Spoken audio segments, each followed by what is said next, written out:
ইয়া রাসূলুল্লাহ, আপনাকে কেন এত ভালোবাসি তা তো ভাষায় প্রকাশ করা যাবে না। তবে যতটুকু ভালোবাসা আপনার প্রাপ্য ততটুকু তো আপনাকে ভালোবাসতে পারি না। কথায় আপনাকে যতটা ভালোবাসি, কাজে তো তেমন করে ভালোবাসতে পারি না।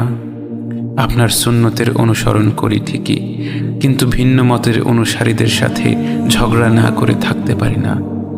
ইবাদতটা নিয়মিত করতে পারলেও এবাদতে আপনার মতো আন্তরিকতা আনতে পারি না। বাহ্যিক বিষয়ে আপনার অনুসরণ করতে পারলেও চারিত্রিক দিক থেকে তো আপনার কাছ থেকে শিক্ষা নিতে পারি না। মুখে আপনার প্রতি সালাওয়াত পেশ করলেও কাজে কর্মে উম্মতে মুহাম্মদ হিসেবে আপনার সম্মানটা রক্ষা করতে পারি না। রাসূলুল্লাহ, হাবিবুল্লাহ, নবিয়ুল্লাহ, ইয়া মুস্তাফা